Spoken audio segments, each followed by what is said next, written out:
বাংলাদেশ দূতাবাসের ২ জন ৩ জন মানুষকে নিয়ে ২১শে জুলাই ফটোকার্ড পোস্ট করি। ২৩শে জুলাই বাংলাদেশ দূতাবাসের পক্ষ থেকে মালয়েশিয়ার জেলখানার কমিটির সাথে মিটিং করে কিভাবে বাংলাদেশের বন্দীদের তাড়াতাড়ি দেশে পাঠানো যায় কিংবা যারা জেলখানায় আছে তাদের সমস্যা কিভাবে সমাধান করা যায়। যুগান্তর পত্রিকায় এই সংবাদ আসছে। যুগান্তরের মালয়েশিয়ার প্রতিনিধি হচ্ছে আহমদুল কবির। আহমদুল কবির ভালোভাবেই জানে যে জেলখানায় যারা আছে তাদের কি পরিস্থিতি। তারপরেও আহমদুল কবিরের মতো আরো যারা দূতাবাসের ছত্রছায়ায় সাংবাদিকতা করে, যারা জেলখানায় আছে তাদের পক্ষে একটা কথা বলে না, যার কারণে আমাদেরকে বলতে হয়।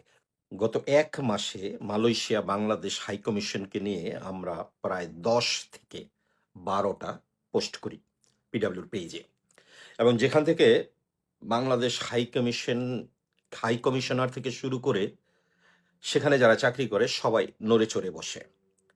এই নড়ে চড়ে বসানোর একটা বড় কারণ আছে, আর সেই লড়ে চড়ে বসার একটা নমুনা আপনাদেরকে একটা দেখাই, ধীরে ধীরে আরো দেখাবো। ওয়ালাইকুম স্যার, কেমন আছেন? ভালো আছেন নি? আজকে এমবিসিতে আমার ফোন দিয়েছিল, বুঝছেন? ফোন দিয়ে আমার বিভিন্ন ধরনের কথাবার্তা বলতেছে যে তুই ভিডিও বানাইছ, কি লিগা ভিডিও এই হিনো কিভাবে গেল তোর ভিডিও? আমার তুই এমবিসি দাইছ, কয়দিন আইছ? এমবিসি আমি 2 দিন আইছি। ডিপুটি গেছি আমি 1 দিন। তো এমবিসি গেলে কয় কাগজ বার হয় নাই, কাগজ দিলি। তো ডিপুটি যাওয়ার পরে ডিপুটি কইছে তারা এমবিসির লগে যোগাযোগ কর। তো আমার হারা আমার মেইন যে কইতেছে দাও এটা দায়িত্ব আমি আছি। তো এগুলি যদি তোমরা করো তাহলে তো আমার বাপ মধ্যে নষ্ট হয়ে যায়।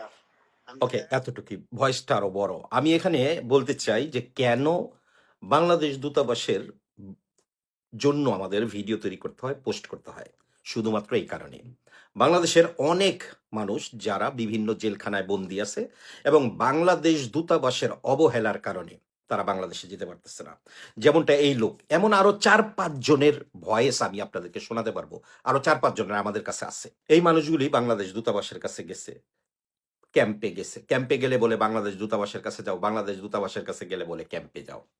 শেষে যখন আমরা ভিডিও বানানো শুরু করলাম, তখন বাংলাদেশ দূতাবাস তাদেরকে ফোন করে সবার ট্রাভেল পাস জেলখানায় ২-৩ জনের অলরেডি ব্যবস্থা করে দিছে। প্রশ্ন হচ্ছে এখানে কেন আমাদেরকে ভিডিও বানাতে হলো? এটা তো আপনাদের দায়িত্ব। সরকার আপনাদের বেতন দেয়, আপনারা মালয়েশিয়াতে চাকরি করেন আমাদের জন্য, প্রবাসীদের দেখাশোনার জন্য, দেশের মঙ্গলের জন্য কিংবা দেশের ভালোর জন্য। সেটা আপনাদেরকে কেন বলতে হবে? এটা তো আপনাদের দায়িত্ব। আপনাদের দায়িত্ব থেকে আপনাদের করতে হবে। আমাদেরকে ভিডিও তৈরি করার কিংবা সংবাদ প্রচার করার কোনো প্রয়োজন নাই। বাংলাদেশ দূতাবাসের ২ জন ৩ জন মানুষকে নিয়ে ২১শে জুলাই ফটোকার্ড পোস্ট করি।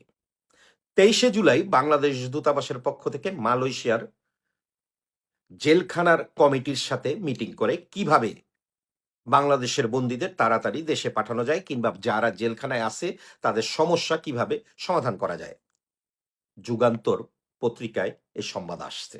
যুগান্তরের মালয়েশিয়ার প্রতিনিধি হচ্ছে আহমদুল কবির। আহমদুল কবির ভালোভাবেই জানে যে জেলখানায় যারা আছে তাদের কি পরিস্থিতি। তারপরেও আহমদুল কবিরের মতো আরো যারা দূতাবাসের ছত্রছায়ায় সাংবাদিকতা করে, যারা জেলখানায় আছে তাদের পক্ষে একটা কথা বলে না, যার কারণে আমাদেরকে বলতে হয়, ভিডিও তৈরি করতে হয়। কারণ আমরা যদি এটা না করি মানুষ জানবে না, প্রচার হবে না। আর সবথেকে ধন্যবাদ জানাবো মালয়েশিয়ার প্রবাসীদের যারা এই নিউজগুলিকে সাপোর্ট করেন এবং ভাইরাল করেন। আপনাদেরই এটা করতে হবে, কারণ আপনারা যদি এই নিউজগুলি ভাইরাল না করেন দূতাবাস নড়ে চড়ে বসবে না। আহমদুল কবিরের মতো সাংবাদিক আরো অনেক আছে যারা এই সংবাদ কখনোই প্রচার করবে না। তবে সবশেষে একটা কথাই বলতে চাই, ধন্যবাদ বাংলাদেশ দূতাবাস, দেরিতে হলেও আপনারা আপনাদের কাজ করছেন।